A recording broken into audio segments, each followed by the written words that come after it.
Well, so far sa observation po natin ngayon sa simulation exercise po natin is consider good naman. Apan naman dun sa response nila sa firefighting, pasok naman sila dun sa time allotted na kailangang makarespond sila. Sa ating mga responders na emergency responders, una-unang PPE, kompleto talaga, head to foot. Pag ano nila, responde sa pasyente, tagging, vital signs, at saka pag-handle, hanggang sa pagkuha ng pasyente, padala sa ambulance, okay na okay talaga. Pasado. Mauulit pa po ba yung ganitong simulation dito sa Marikina? Yes po, maulit at maulit pa rin. Eka nga, sabi nila is practice makes perfect. Magkakaroon pa rin tayo ng exercise na ganito para maging aware ang community and then sa mga responding units po natin, and at the same time sa volunteers and the fire brigade po natin.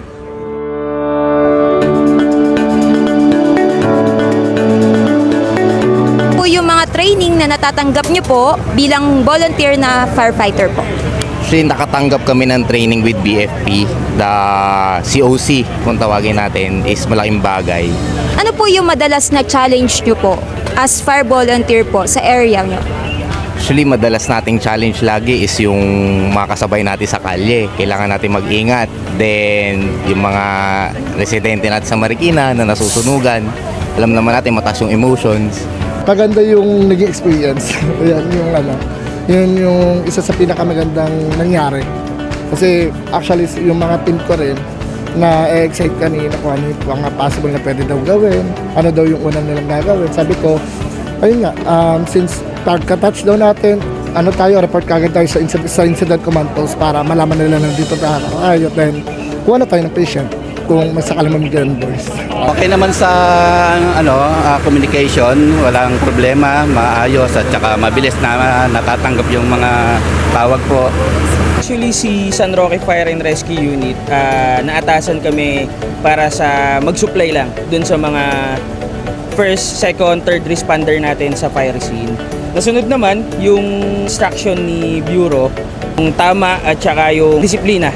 Hindi naman natin maiiwasan talaga pagdating sa 70 yung kakaroon ng miscommunication pagdating dito sa fire scene.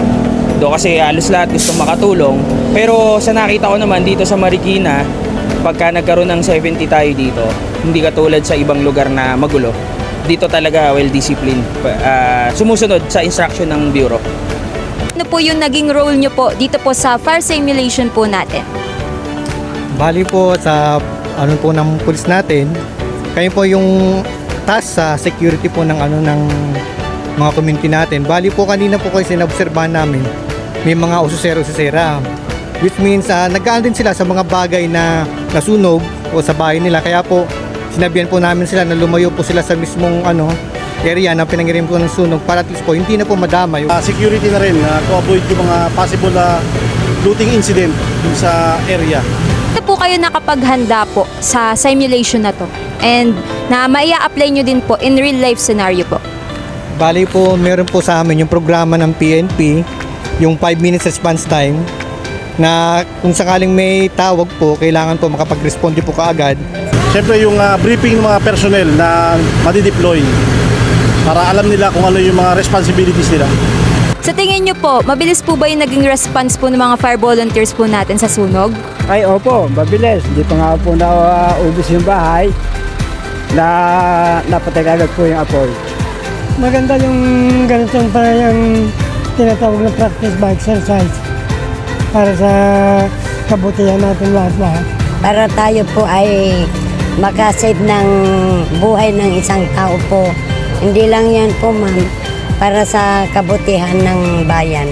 Po ay mapapansin nyo ang ating mga bystanders na gumanap kanina. Kamusta po kayo? Ano po ang masasabi nyo sa mga fire volunteers natin? Okay, magaling sila at nakapokus sila sa trabaho nila. Hindi sila nagpatinag sa pangungulit namin. Nagulo namin kaso yung yung kapatid namin tsaka yung pinsan Ay, eto pala, may artista pa tayo natatago. Traffic ako, traffic. Wala yun sa usapan yung bubugahan ko.